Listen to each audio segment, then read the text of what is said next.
Gracias, Male. Bueno, gracias a todos por estar acá. Este proyecto que les voy a contar hoy en realidad son como la última etapa de un proyecto que tiene muchos años, que empezó prácticamente cuando yo era todavía becaria doctoral. Y bueno, como algunos de ustedes saben, todo lo que son proyectos de mejoramiento genético, de mapeo genético, son trabajos de largo aliento que llevan muchos años y van atravesando distintas etapas y sobre todo en un contexto donde tenemos muchas limitaciones a veces para este tipo de proyectos. Y particularmente este trabajo se pudo llevar adelante y llegar hasta donde llegamos gracias a la participación muy activa de una empresa, ¿sí? Que es Advanta Semillas. Así que es un ejemplo, yo diría que bastante exitoso de colaboración público-privada, ¿sí? Donde también participó el INTA como institución. Así que bueno, voy a empezar. Este proyecto trata sobre el aumento de la resistencia al brotado precosecha en sorgo granífero. Pero antes de meternos de lleno en el sorgo, voy a hacer una breve introducción sobre lo que es la problemática del brotado precosecha en cultivos en general, dentro de los cuales el sorgo es uno más. ¿Sí? En esta imagen tenemos un cultivo de sorgo, llegando ya al momento de cosecha, los granos están terminando de madurar, y de ocurrir lluvias, y particularmente lluvias que duran por lo menos 2 o 3 días, y a veces incluso más, se puede producir lo que conocemos como brotado precosecha. ¿Sí? Como pueden ver acá, tenemos los granos germinados, lo que se ve ahí asomando son los coleoptilos, y también la proliferación de hongos, son hongos saprofíticos que se aprovechan de los azúcares liberados a partir de la hidrólisis de las reservas de almidón que hay contenidas en estos granos. Esto trae un montón de consecuencias negativas para la producción. Estos hongos pueden producir micotoxinas, entonces son tóxicos para la alimentación, pero también se pierde granos, digamos, por desprendimiento directamente. Acá no vemos la radícula, pero la radícula también se expande y empuja el grano que cae al suelo. Sí, bueno, y por supuesto se afecta la calidad para distintos usos. Entonces, ¿qué es lo que está ocurriendo en estos granos que están todavía unidos a la planta madre, a la panoja, o para el caso de otros cereales, a la espiga, ¿no? Lo que ocurre es que se dispara el proceso germinativo. Acá tenemos la famosa curva trifásica de inhibición, donde vemos que a partir de que la semilla, que está seca en este momento, entra en contacto con el agua, aumenta rápidamente su peso fresco, esto refleja el agua absorbida, y luego se estabiliza ese ingreso de agua, y esto es lo que ocurre a lo largo entonces de las fases 1 y 2 de imbibición. Dentro de estas fases 1 y 2 de imbibición comienza rápidamente la respiración, se reactiva casi instantáneamente el metabolismo, ¿sí? Y luego se van sucediendo otros cambios que tienen que ver con la reparación del ADN que pudo haber estado dañado mientras estaba seca, y se empiezan a expresar nuevos genes, se empiezan a encontrar transcriptos nuevos que dan lugar a la síntesis de proteínas nuevas. Estos genes y las proteínas que codifican tienen un rol importante en lo que va a ser el inicio del crecimiento del embrión, ¿sí? Y también se pueden observar cambios en las hormonas y principalmente en las giberelinas, que empiezan a sintetizarse hacia el final de la fase 2 y que van a estar promoviendo entonces la expresión de los genes que modifican la pared celular, permitiendo la expansión y el crecimiento, y ahí recordarán quizás a las expansinas, y también se empiezan a sintetizar proteínas que tienen que ver con la degradación de las reservas. Entonces, las reservas y el crecimiento la hidrólisis de reservas que van a abastecer el crecimiento del eje embrionario son eventos que ocurren como posgerminativos, ¿sí? La germinación estrictamente termina con el inicio de la fase 3, ¿sí? Entonces, entre la fase 2 y la fase 3 ocurre una transición fenológica, podemos pensarla como una transición similar a la floración, si es una transición fenológica, crítica en la vida de la planta, ¿sí? Y que conlleva cambios también muy importantes y que no son tan visibles a simple vista, y que es, por ejemplo, la pérdida de la tolerancia a la desecación. Entonces, hasta que se alcanza la fase 3, esta semilla embebida y dentro de la cual ya vienen ocurriendo un montón de cambios, todavía es tolerante a la desecación. Puede volver a secarse y seguir siendo viable. Sin embargo, una vez que se da inicio a la fase 3, sucede lo que conocemos como el punto de no retorno, a partir del cual la semilla ya no se puede volver a secar y se ha convertido en un organismo que está creciendo activamente, pero viene asociado con un costo, que es perder la tolerancia a la desecación.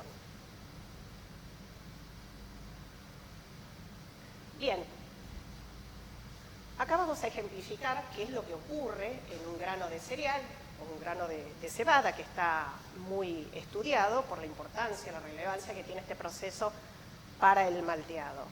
Entonces, lo que vemos es que en el embrión, que está esquematizado acá abajo, a partir de la imbibición, ¿sí?, con el avance de la fase 2, se empiezan a producir giberelinas que son secretadas hacia el apoplasto, digamos, y de ahí difunden a lo largo de la neurona que está rodeando enteramente lo que vemos acá, que son las reservas de almidón. Entonces, las giberelinas, a medida que avanzan por la capa de aleurona, que es una capa de células vivas, que forman también parte del endosperma, pero están vivas, se empiezan a activar para la síntesis de enzimas alfamilasas. Y esas alfamilasas, acá, representado en rojo, son secretadas de manera masiva hacia el almidón y empieza entonces la hidrólisis de estas reservas. No solo alfamilasas, sino también proteasas, un montón de enzimas hidrolíticas.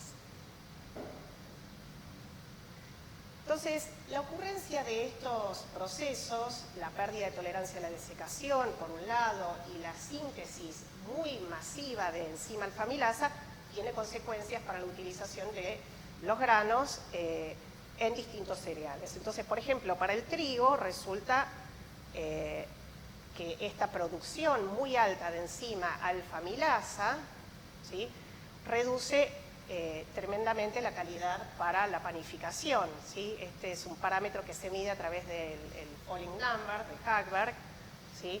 Y cuando hay demasiada actividad de alfamilasa, tenemos esta pobre calidad para panificación, ¿sí? Niveles demasiado bajos de alfamilasa dan valores de Falling Number muy altos, que tampoco es bueno, ¿sí? Se busca, por lo tanto, granos con niveles intermedios de alfamilasa y Falling Number. Y para el caso de que necesitemos que estos granos germinen, como es en el proceso del malteado de la cebada para la elaboración de cerveza, la pérdida de la tolerancia a la desecación como consecuencia del brotado precosecha o del pregerminado produce entonces, tiene un impacto negativo porque baja la capacidad germinativa de estas semillas, ¿sí? Entonces, el pregerminado es cuando la fase 2 está terminando, en realidad comenzó ya la fase 3, empezó a crecer el embrión, pero todavía no rompió las cubiertas seminales. Entonces no vemos, ¿sí?, no hay una manifestación visible del brotado, pero sí ya comenzó a crecer debajo de las cubiertas y eso hace que haya perdido la tolerancia a la desecación. Y eso se manifiesta, ¿sí?, como ya una pérdida del patrón saludable de tinción con tetrazolio, ¿sí?, acá tenemos un grano saludable, y distintos grados de avance de pregerminado, que son como etapas iniciales del brotado precosecha. Y eso conlleva entonces la pérdida de viabilidad o una pobre capacidad germinativa, aun cuando sigan estando viables. Entonces esto no sirve para el malteado y se penaliza severamente los lotes de semilla de cebada o de grano de cebada que ya tienen, aunque sea un 1% de brotado, ya no sirven para la industria. ¿Sí? Bueno, para tener un poco una idea de cuál es el impacto global que tiene el problema del brotado precosecha en distintos cereales, tenemos acá un trabajo, un trabajo de revisión y metaanálisis que salió hace muy poquito, en realidad, donde estiman que las pérdidas globales por año son de $1.000 millones, ¿sí?, a nivel global, pero se prevé que haya un aumento de pérdidas económicas ligadas al brotado precosecha por el cambio climático, que trae aparejado la ocurrencia de eventos climáticos extremos. Entonces, el brotado precosecha claramente necesita de un ambiente predisponente. Tiene que haber lluvias por días suficientes como para que se dispare el proceso germinativo. Pero también depende de otros factores, como vamos a ver. Acá tenemos una representación en el mapa de estudios publicados, ¿sí?, que son los circulitos, o noticias, que son los triangulitos, asociados al brotado precosecha en los distintos cultivos. Y esto nos da un panorama de que es un fenómeno que está ocurriendo a escala global, ¿sí? Por ejemplo, en China, en 2023, en la región principal productora de trigo, hubo eventos de lluvias extremas y se perdió prácticamente el 20% de la cosecha de trigo por brotado. Y esto fue declarado como una emergencia a nivel nacional en China y desarrollaron protocolos que, si me queda tiempo, después se los cuento al final. Bueno, entonces es un problema que tiene dimensiones bastante catastróficas cuando ocurre. Sin embargo, no ocurre todos los años, ¿sí? Entonces la gente tiende a olvidarse que es una posibilidad. Bueno, ¿por qué se brotan los cultivos y sobre todo los cereales? Sí, puede haber brotado en otros cultivos, como por ejemplo soja, pero es mucho más común en los cereales. Los cereales tienen particularmente bajos niveles de dormición. ¿Y qué es la dormición? La dormición la podemos definir como mecanismos que existen naturalmente en semillas de muchas especies que imponen un bloqueo interno para la germinación, impide el crecimiento del embrión, ¿sí?, estando la semilla embebida en condiciones que podemos pensar que son óptimas para que se produzca la germinación. Estos mecanismos de dormición tienen un alto valor adaptativo en semillas en estado silvestre, porque permiten ubicar la germinación en condiciones que son óptimas para la supervivencia de la plántula, ¿sí? No solo tiene que germinar la semilla, sino que tiene que salir bien todo lo que viene después en el ciclo de esa planta. Entonces, esto que tiene un alto valor adaptativo en estado silvestre, en sistemas agronómicos, es un problema en realidad, porque nosotros queremos sembrar la semilla y que germine inmediatamente cuando nosotros decidimos que tiene que germinar. Entonces, ¿qué pasa en una semilla embebida y que tiene dormición? Bueno, parte de los procesos son semejantes a los que vimos que pasan en una semilla despierta. Se reactiva el metabolismo, comienzan los procesos de reparación de ácidos nucleicos, pero los genes que se expresan y las proteínas que se sintetizan son diferentes y se asemejan a aquellas que se venían expresando en la maduración de la semilla, o que tienen que ver más con un modo de desarrollo de la semilla y no de crecimiento de la plántula. Y acá es donde tiene un rol fundamental la hormona ácido abscísico, que es la que está detrás de la regulación de los genes que se expresan en este modo de desarrollo. Por supuesto, esta semilla, que permanece de manera indefinida en fase 2, se puede volver a secar y sigue siendo tolerante a la desecación. Bueno, hay distintos tipos de dormición. Vamos a estar hablando sobre todo de la dormición fisiológica, que es la que está regulada hormonalmente.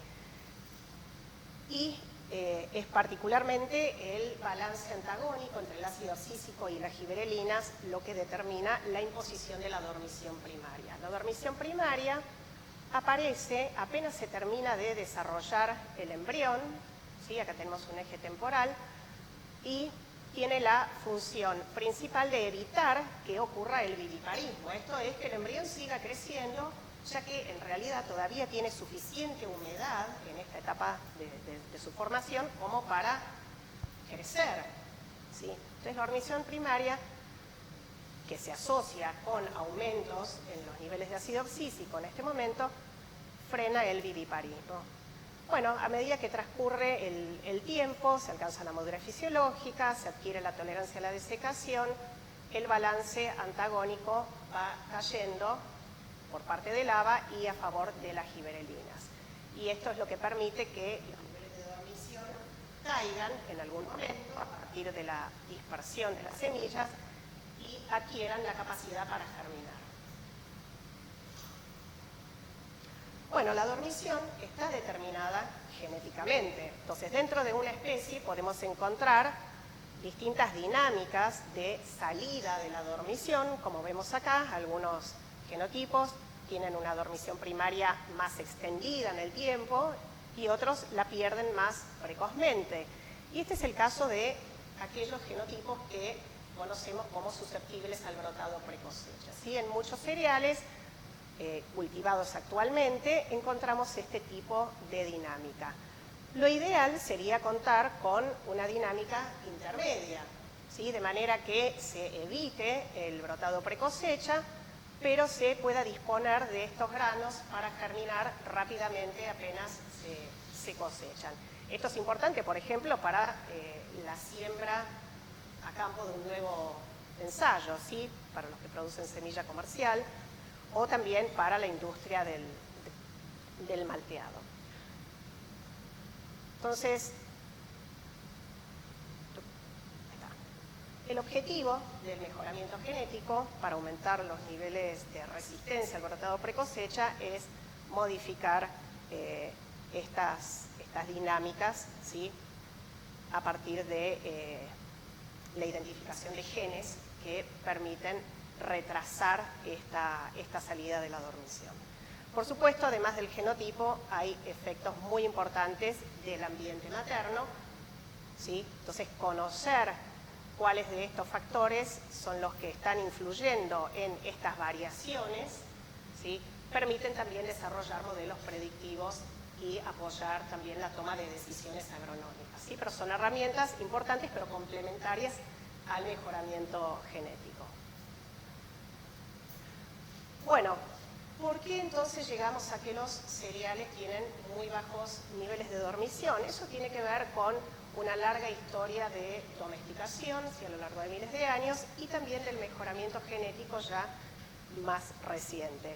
Entonces, como parte del síndrome de domesticación, se modificaron profundamente muchos caracteres de los cultivos, entre ellos la germinación rápida y uniforme requerida para poder hacer una siembra temprana o maltear los granos, presionó directa y negativamente contra la dormición primaria, ¿sí? Entonces esto fue una selección directa en contra de la dormición primaria. Pero a la vez hubo otros factores que resultaron en una selección indirecta y negativa contra la dormición primaria, como es la preferencia de granos blancos o poco pigmentados. Y esto tiene que ver con la existencia de genes que tienen efectos pleiotrópicos sobre ambas vías, ¿sí? Sobre la vía del ácido abscísico y sobre la vía de síntesis de distintos metabolitos secundarios, ¿sí? Por otro lado también, con la aparición de los genes de enanismo que surgieron durante la Revolución Verde y que están implicados en la vía de las giberelinas, bueno, fueron muy efectivos para reducir la altura de planta y puede ser que hayan aumentado un poquito los niveles de dormición. Sin embargo, este efecto fue muy menor comparado con estos otros dos, ¿sí? Entonces, acá tenemos un ejemplo de dos genes que se identificaron, que en este caso es un gen de arroz, que es el que tiene dos variantes alélicas entre el arroz rojo y el arroz blanco. El arroz rojo tiene mucha dormición, es resistente al brotado, y el blanco tiene poca dormición. Y lo que se conoció es que a partir del clonado de este gen es que es un factor de transcripción que regula positivamente genes de la síntesis de flavonoides y también regula positivamente a este gen que es uno de la síntesis de ácido oxísico. Entonces, estos granos tienen claramente más ácido oxísico durante una etapa cortita dentro del desarrollo, pero que es crucial que en ese momento haya suficiente ABA para imponer la dormición. Por otro lado, el ácido abscísico dispara una vía de señalización, ¿sí? Se une un receptor, acá no estoy mostrando los detalles, pero uno de estos intermediarios reguladores positivos que se activan gracias al ácido abscísico es este que aparece acá, BP1, que es otro factor de transcripción que impone dormición, ¿sí? Pero también regula positivamente la síntesis de flavonoides y particularmente le da la coloración al maíz morado, ¿sí? El maíz violeta. Entonces, estos factores de transcripción tienen claramente efectos pleiotrópicos y modificar su actividad implica también modificar la pigmentación. Entonces, en realidad es interesante poder contar con genes que tengan alelos que aumenten la dormición pero que no afecten la pigmentación de los granos. Entonces, ¿cómo hacemos para recuperar los niveles de dormición en granos blancos? ¿Sí? Y acá estoy hablando de todos los cereales, arroz, cebada, trigo, ¿sí? Bueno, aumentando los niveles de ABA sería una opción, seguro que alguno de ustedes lo pensó. Bueno, toquemos algunos de los genes de síntesis de ABA o algún gen de catabolismo de ABA, que también hay, y veamos qué pasa. Bueno, eso se hizo, se sigue haciendo, no dio resultado por ahora porque se activan mecanismos compensatorios. Entonces uno aumenta la síntesis por acá, pero se empieza a expresar otro gen que degrada el ácido oxísico y mantiene nuevamente los niveles bajos. Por otro lado, podemos explotar la variabilidad existente, la variabilidad natural existente. Me refiero a alelos, ¿sí?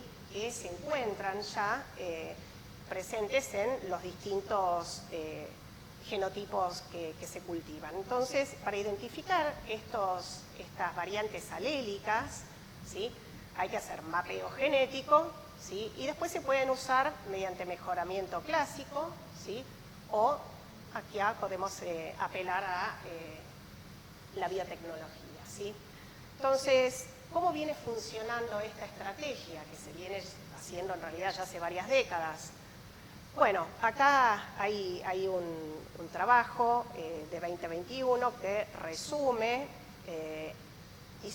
hicieron un metaanálisis donde juntaron todos los UTLs mapeados y reportados en trigo a lo largo de muchos años, y es lo que se conoce como meta-QTLs, ¿sí? Y hay 66 meta-QTLs y probablemente aparecieron otros después de 2021. Esto nos da una idea de la complejidad del carácter, de que hay muchos genes que presentan variantes alélicas, pero que todos tienen un efecto chiquitito, ¿sí? No son 1, 2 o 3 genes que, bueno, los identificamos y ya está resuelto, porque depende mucho también del fondo genético.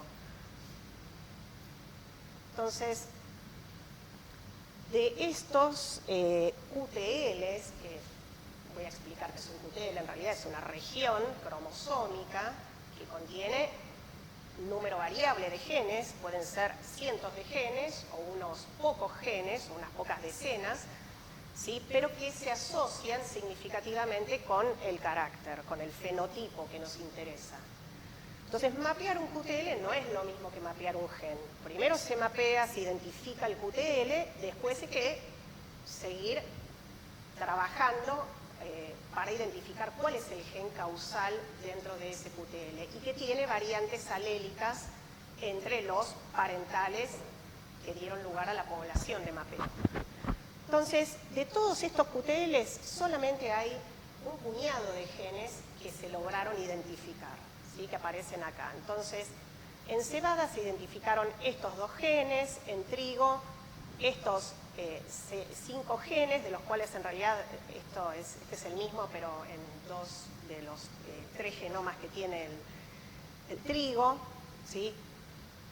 Aparece de manera redundante un mismo gen que explica la variabilidad tanto en cebada como en trigo, ¿sí? Son genes que tienen la misma función y aparecen entonces en las 2 especies de manera conservada, y también en trigo se encontró un gen. Por supuesto, esto dejando de lado los que controlan la pigmentación. Bueno, dentro de esa lista no hay ninguno que funcione en sorgo, no se mapeó ningún gen todavía, espero que en algún momento podamos agregar nuestro gen ahí a esa tablita. Bueno, ¿por qué nos interesa el sorgo? El sorgo es un cultivo que tiene mucha trayectoria en Argentina. Acá se cultivaba hasta 3 millones de hectáreas en el pasado, esa fue la época dorada del sorgo. Después cayó bastante, fue reemplazado por otros cultivos de verano y en la última campaña llegó nuevamente a cerca del 1.000.000 de hectáreas. Y es un cultivo que está cobrando cierta importancia nuevamente, en parte por la chicharrita del maíz, ahí tuvimos un golpe de suerte, pero también porque hay mercados interesantes que nos compran sorgo. Nosotros exportamos a China, Japón, ¿sí? Bueno, el sorgo es un cultivo de verano, como les decía. Acá tenemos la zona principal de producción, toda la región centro y un poco hacia el norte también. Y muchos de los genotipos que se cultivan son susceptibles al BPC. Eso ya lo sabemos porque hemos trabajado con empresas haciendo fenotipado de sus materiales y en el germoplasma hay claramente muy poca dormición. Y eso, sumado al hecho de que los granos maduran a comienzos del otoño, que es cuando pueden ocurrir precipitaciones, entonces lleva a, no todos los años, pero con cierta frecuencia, a que haya eventos de brotado bastante importantes. Y el problema con el brotado es que cuando ocurre a escala regional, se brota todo.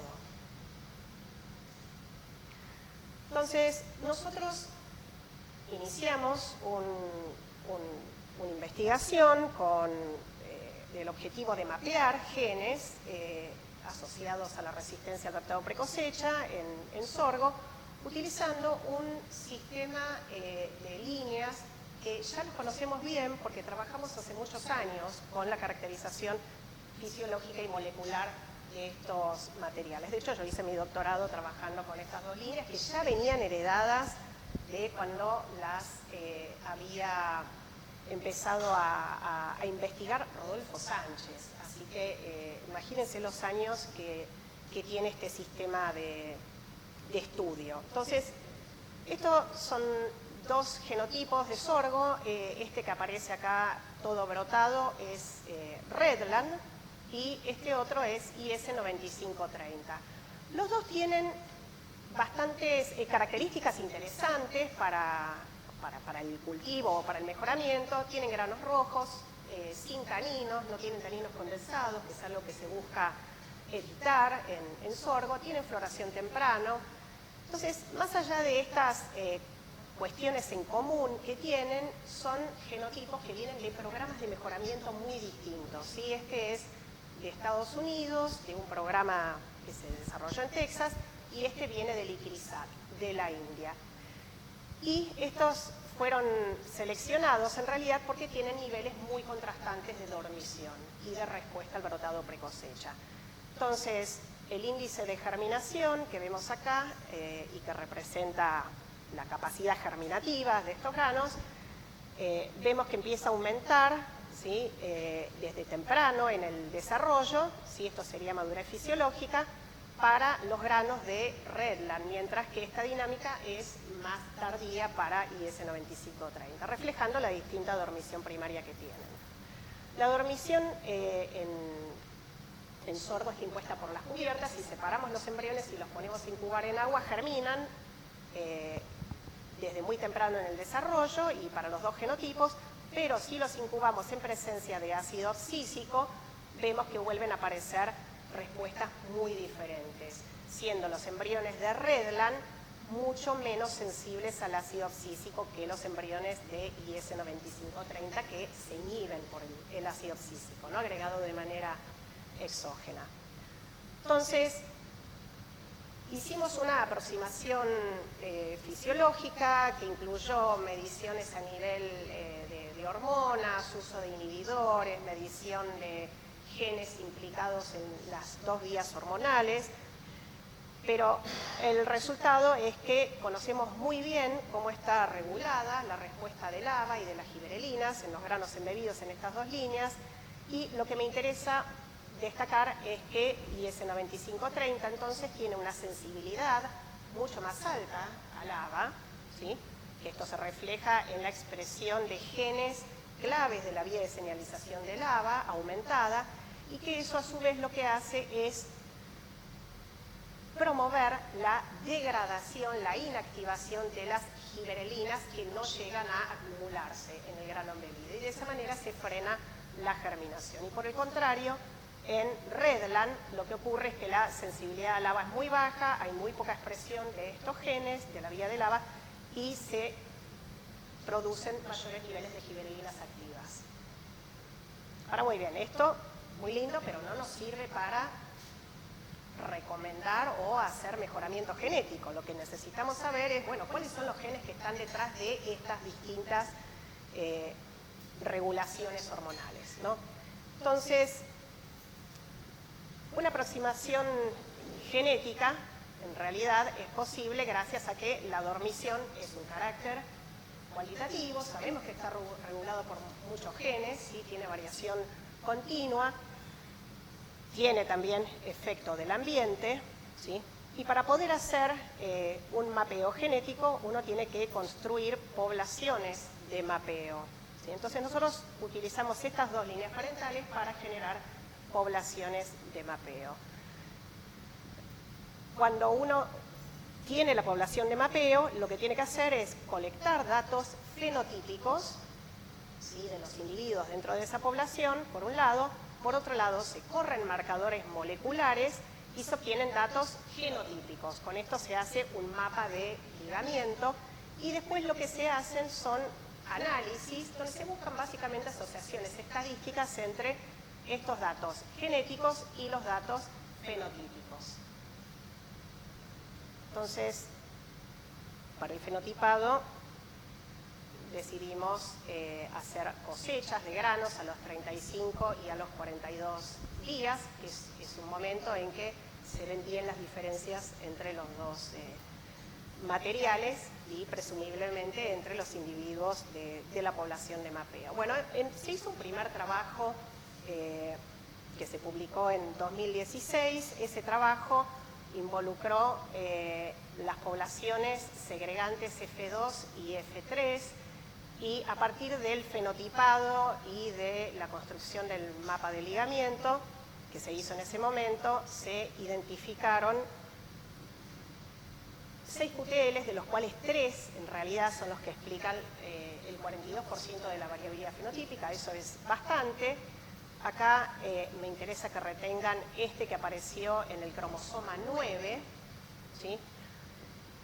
Y esto, bueno, fue una primera aproximación que generó entonces marcadores moleculares que podían empezar a usarse para el mejoramiento genético. Sin embargo, para mandarse a hacer mejoramiento genético en un programa digamos, comercial, hace falta más certeza, ¿sí?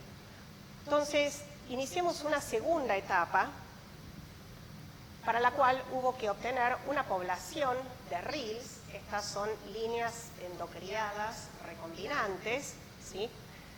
Y también usamos algunas de estas RILs para hacer la validación del QTL con líneas casi isogénicas, que brevemente les voy a contar de qué se trata eso. Entonces, la población de RILs derivó directamente de la F3 que se había usado en el trabajo anterior, ¿sí? Entonces, por el método de descendencia por semilla única, se avanzaron esas líneas, ¿sí? Esas familias F3 se avanzaron a líneas F6 y después a líneas F7, que prácticamente son líneas puras que representan cada una un mosaico único del genoma de las dos líneas parentales, ¿sí? Entonces, la ventaja que tiene una población de RILs es que es una población eterna, ¿sí? Uno la puede seguir reproduciendo, testearla en distintos ambientes y medir también otros rasgos fenotípicos, más allá de lo que estábamos interesados nosotros. Entonces, acá fue importante el apoyo de Advanta, que nos hizo el genotipado de esta población mediante detección de SNPs, de polimorfismo de nucleótido simple, con este sistema CASPAR, y nosotros hicimos el fenotipado. El fenotipado se hizo en 2 años consecutivos, acá en la facultad, en 2015 y en 2016. Son ensayos grandes, exhaustivos, que requieren de un montón de mano de obra. Se sembraron 168 RILs a campo en 3 bloques, en surcos de 2 metros dentro de cada bloque por material, más los parentales. Se registró antesis planta por planta, porque después los muestreos de grano se hicieron a los 35 y 42 días post-antesis, ¿sí? Se hacía un pool de varias plantas por surco y después se hacían triplicados de plaquitas de Petri en laboratorio. Entonces, se incubaron siempre a una temperatura controlada y también hicimos un fenotipado de sensibilidad al lava, incubando embriones aislados en ácido abscísico. Un laburo realmente espantoso. Bueno, entonces éramos muchos. Y sorprendentemente de todo ese caos surgieron resultados. Entonces, siempre se cosechan granos de la parte media de la panoja para que tengan todos la misma edad, digamos, ¿sí? Porque la floración ocurre de arriba hacia abajo y puede llevar hasta 5 o 6 días en florecer una panoja. Entonces es crítico el tiempo del muestreo, ¿sí? Bueno, entonces vamos a los resultados, variables fenotípicas. Bueno, fenotipamos el índice de germinación a los 35, a los 42 días, estos son granos, embriones en haba, y lo que se muestran con estos plots de violín son básicamente los histogramas, ¿sí? Tenemos los datos de los 2 años, las 2 campañas, ¿no? 2015 y 2016 para cada uno de ellos, y los parentales están mostrados acá en azul IS y en rojo Redland. Entonces vemos que había una buena distribución para estos datos, ¿sí? Después también se muestra tiempo a floración en los 2 años. Como les había dicho, los 2 parentales tienen un tiempo de floración muy parecido, pero fíjense lo que pasa con la población. Es sumamente transgresivo este carácter y se observó en los 2 años. En 2016, cuando estábamos terminando las cosechas de 42 días, empezó a llover. Empezó a llover a pesar de todos los rituales que hicimos para que no llueva y poder terminar con los muestreos, porque esto siempre es así, si empieza a llover se pudre todo. Bueno, por suerte empezó a llover cuando ya estábamos terminando con las últimas cosechas y llovió durante 20 días seguidos. Cayeron 232 milímetros y, por supuesto, el cultivo quedó ahí en el campo, se brotó. Y fue interesante porque pudimos registrar brotado natural. Como nosotros cosechábamos granos sin decapitar completamente la planta, quedaron las panojas. Así que hicimos un muestreo y tomamos este dato de sprouting, sprout, sí, que es brotado natural. Y tenemos los parentales también separados en este eje. Y en 2016 también tomamos altura de planta, un rasgo que no nos había interesado hasta el momento, de hecho en 2015 no le habíamos prestado atención. Yo no les dije, pero los dos parentales son muy contrastantes en altura, ¿sí? Entonces, lo primero que uno hace cuando colecta los datos fenotípicos es ver la heredabilidad, a ver si los datos son apropiados como para avanzar con el análisis posterior, ¿no? Entonces, se calculó la heredabilidad en sentido amplio a partir de los componentes de la ANOVA. Los valores que dan 0,81 por ahí son altísimos y entonces está todo bien para seguir adelante con el análisis de QTLs. Y otra forma también es ver mediante biplots, comparando los datos de las dos campañas, qué tanto se solapan con la línea de identidad, lo cual refleja que el componente genético es importante. Lo mismo hicimos para los días a floración, que también demostró ser un carácter muy determinado por el genotipo. Entonces, antes de avanzar con el mapeo de QTLs, se hace también un análisis de correlaciones múltiples para ver asociaciones entre las variables. Y una pregunta que nos surgía responder era si realmente el índice de germinación medido en laboratorio se correlaciona con el brotado a campo que pudimos medir en 2016. Y sí, la asociación fue significativa, ¿sí? Lo cual nos permite decir que la metodología que estamos usando sirve para predecir lo que ocurre a campo, teniendo en cuenta toda la variabilidad que existía fenológicamente cuando ocurrió el brotado a campo, ¿sí? Había plantas que, digamos, granos que tenían ya 20 días de ventaja post-madurando, ¿sí? En algunos casos. Entonces, aún con todo ese ruido, fue importante confirmar esto.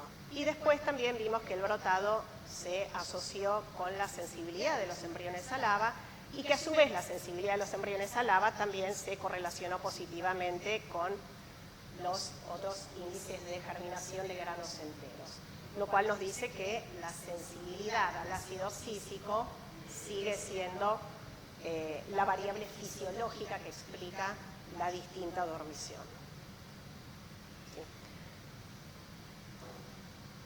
Bueno, acá lo que se observó es que esta asociación entre el brotado natural y el índice de germinación mejora aún la correlación si usamos solamente las plantas que florecieron dentro del percentil 25 a 75%,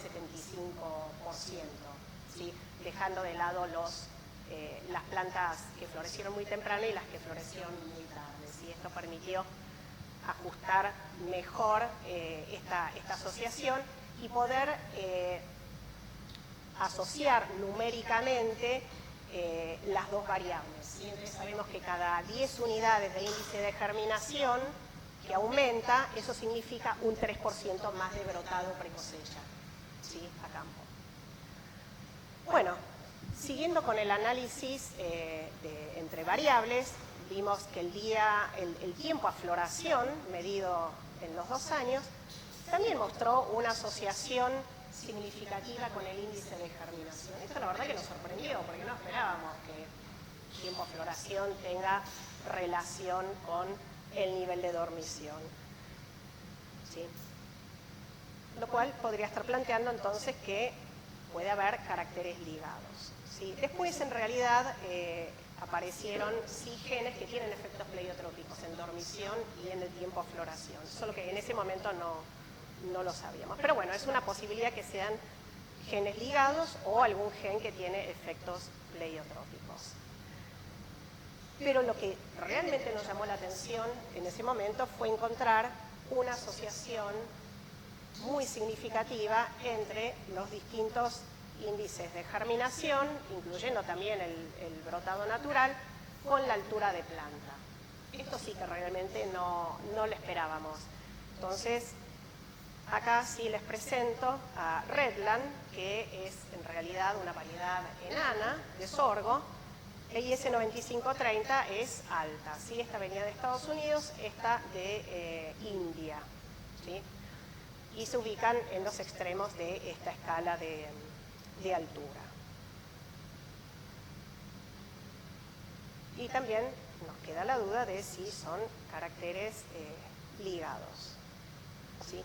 Y esto de hecho va en contra, esta asociación entre mayor dormición y mayor altura, va en contra de lo que les había comentado al principio en relación a los genes de enanismo de la Revolución Verde, ¿sí? Que involucraban a las giberelinas.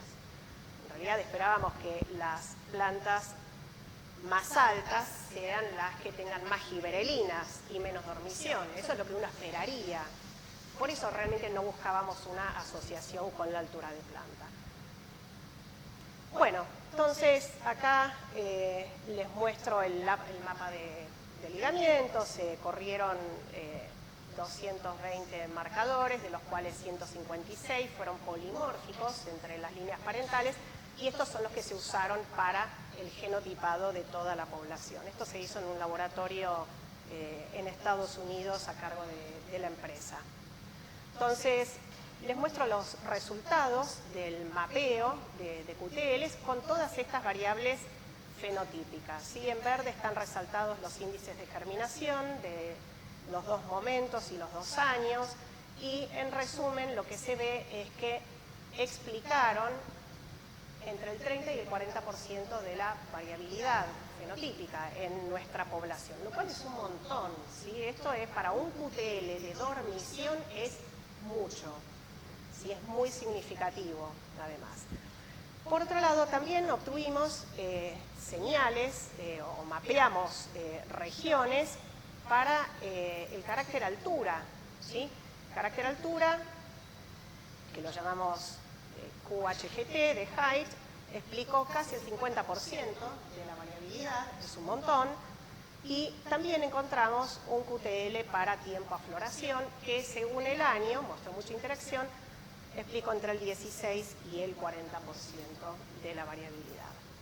Ahora, muy bien, estos QTLs podrían estar repartidos en distintos cromosomas, pero no.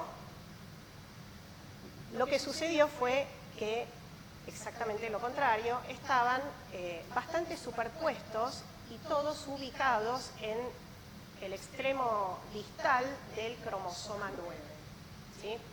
Entonces, acá tenemos representada toda la longitud del cromosoma, pero en realidad está agrandada lo que es la última parte del brazo largo del cromosoma 9.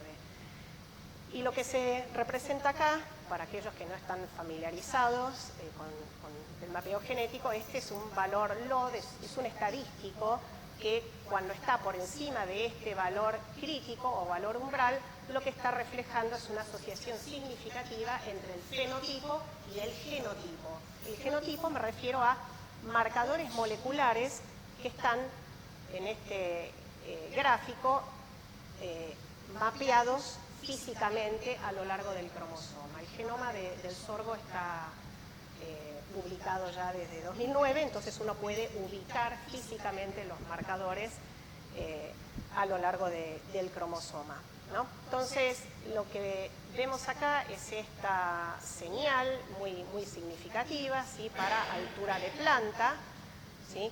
Que se superpone parcialmente con estas otras en azul, que son para índice de germinación a los 35 días y también a los 42 días en rojo, ¿sí? Y también tenemos los datos de tiempo a floración, que viene por acá abajo, uno tiene un pico acá y en otro año dio un poco más acá. Estos perfiles, digamos, se resumen acá como los intervalos de confianza para los distintos QTLs, ¿sí? Acá están todos superpuestos, los de índice de germinación. Entonces, básicamente definimos un único QTL que llamamos QDOR9, ¿sí? Y que abarca toda esta región, ¿sí? Y que se pisa bastante con este otro intervalo de confianza que es para el QTL de altura de planta. Justo este año, en 2016, y por eso fue que medimos altura de planta, había aparecido un paper, en realidad 2 papers, que reportaban el clonado de este gen DWARF1 en esta posición exacta. Y por eso decidimos medir altura de planta, ¿sí? Y ahí, por supuesto, surgió la hipótesis de que este gen podía estar involucrado en la distinta dormición.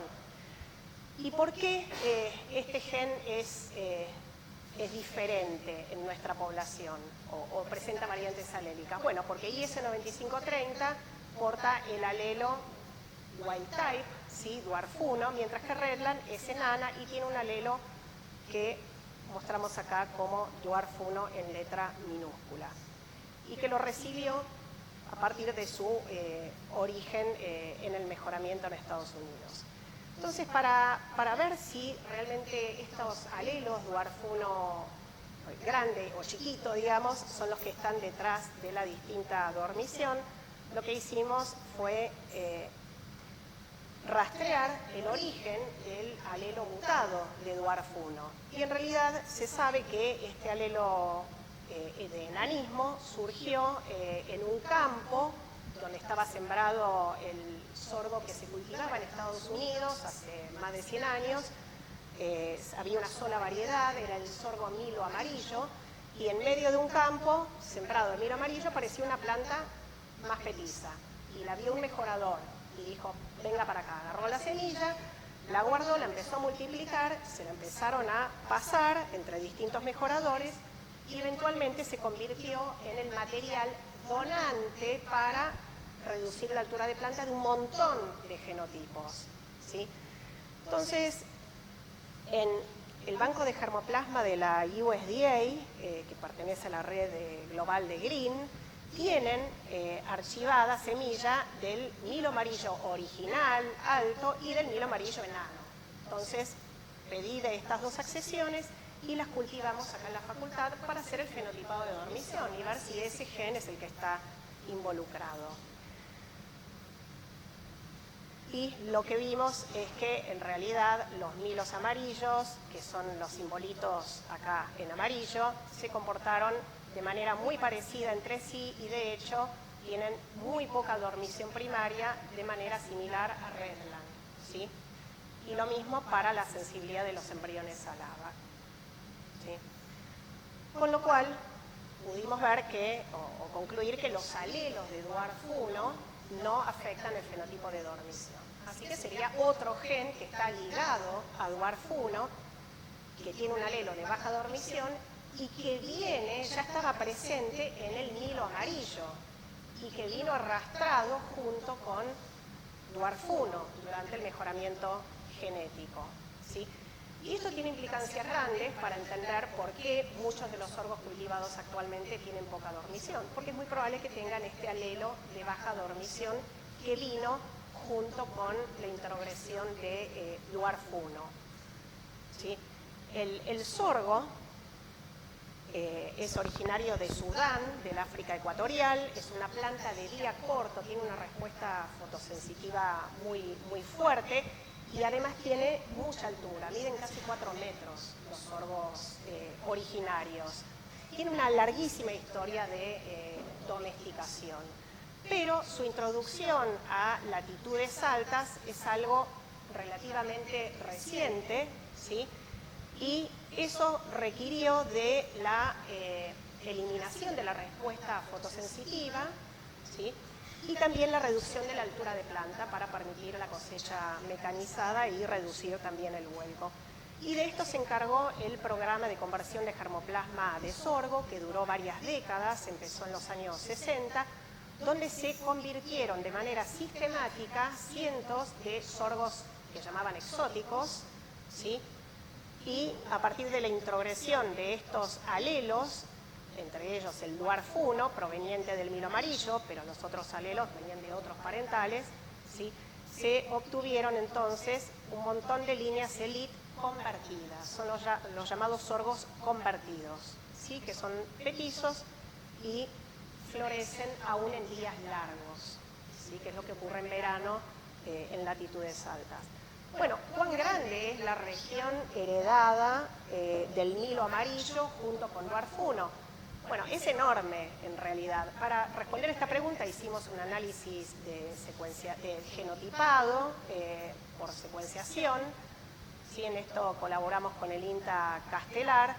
Y lo que se muestra acá es a lo largo de la posición en el cromosoma, en amarillo, todos los alelos que corresponden al Nilo amarillo y que son iguales también al genoma de referencia, que es otro sorgo petizo, un sorgo blanco, el BTX 623, que no se los mostré, pero tiene poquísima dormición, igual que Redland y que los nilos amarillos. Lo que está pintado de azul son alelos que son diferentes a los que vienen del Nilo amarillo, ¿sí? Es el genotipo de IS9530, lo que muestra es que tiene un background genético muy distinto. Y Redland tiene, a partir de este punto donde señala la flecha, los mismos alelos que el Nilo amarillo. Entonces, acá tenemos ubicado Dwarf 1, lo cual nos muestra es todo el pedazo de cromosoma que recombinó intacto, ¿sí? Portando el Dwarf 1, ¿no? Entonces, esta región es enorme, tiene más de 3 millones de bases, más de 400 genes, así que cualquiera de esos podría ser el que vino ligado con la baja dormición, ¿no? y la baja estatura. Entonces, para intentar achicar el QTL y también validar el efecto del QTL que habíamos mapeado, iniciamos un esquema de cruzamientos para obtener líneas casi isogénicas, ¿sí? O NILs.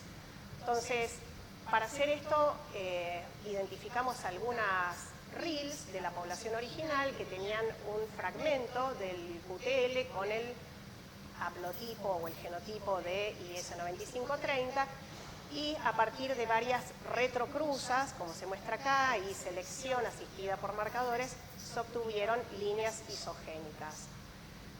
En realidad obtuvimos varias líneas isogénicas y cada una tiene básicamente todo el fondo genético de Redland, ¿sí? El genotipo de baja dormición, pero tienen un pedacito de la región del QTL con el genotipo de IS9530.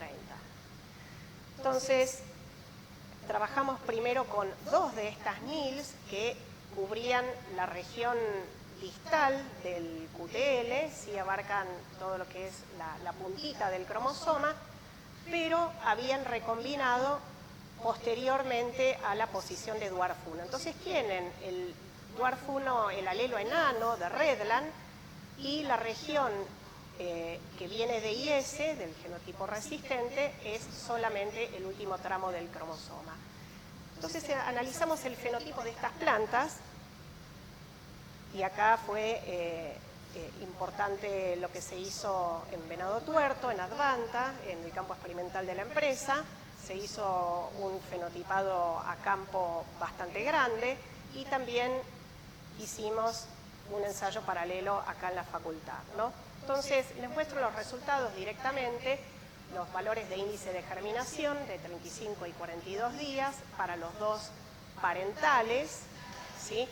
Y las 2 NILs que evaluamos. Y lo que vemos es que satisfactoriamente tienen más dormición, ¿sí? Son diferentes de Redland.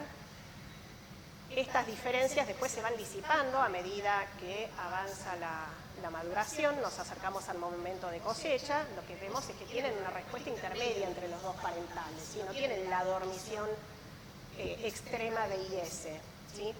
Y estos resultados también se observaron en Venado Tuerto, ¿sí? Lo cual fue una alegría para todos. Bueno, ¿qué pasó con el tiempo a floración? ¿Sí? Vemos que las NILs tienen una floración más tardía, ¿sí?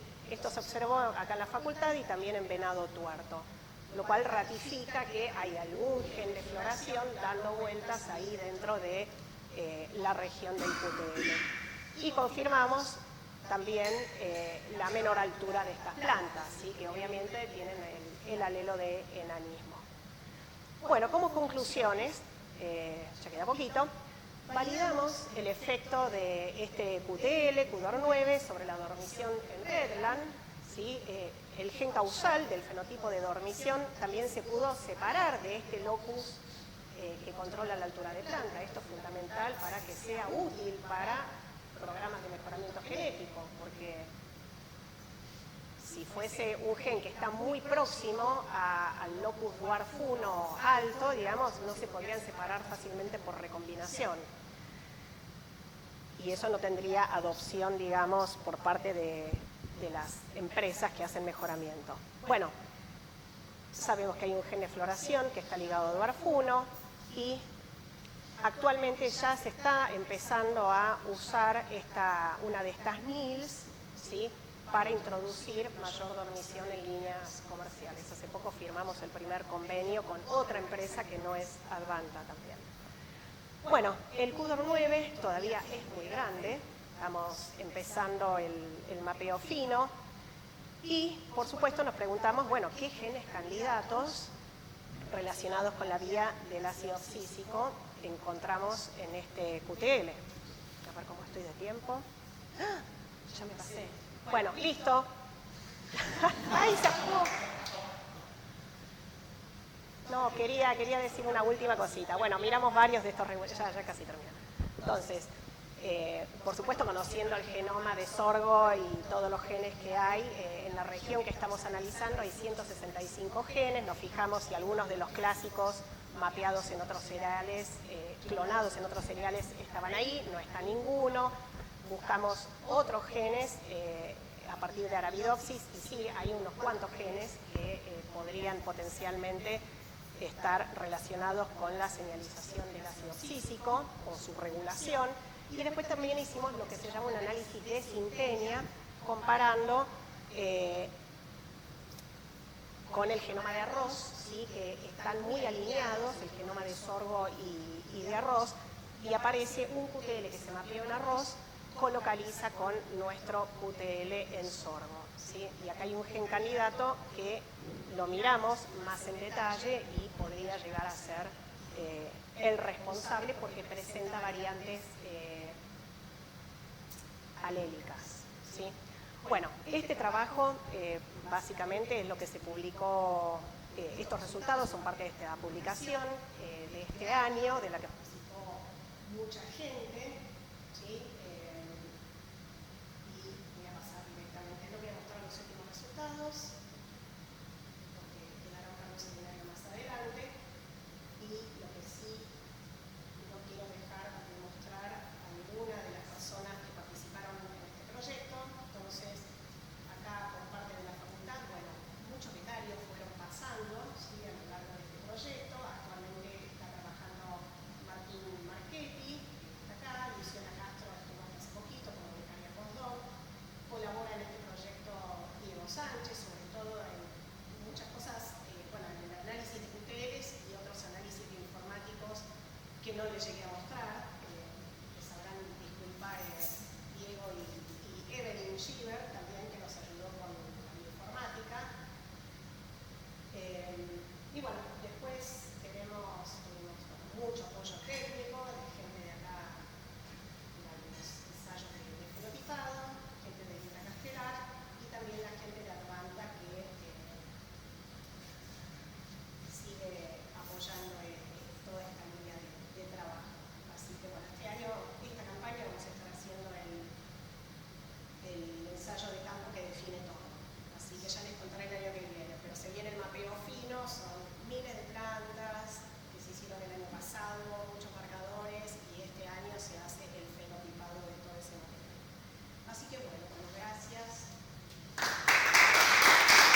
hecho, la infección de hongos patógenos puede producir también gibrelinas y puede inducir el brotado también. Entonces sería como una inducción medio indirecta, ¿sí? O que por ahí refuerza. Digamos, Sí. entiendo si no habría que ir por otra vía y no perder esas capacidades.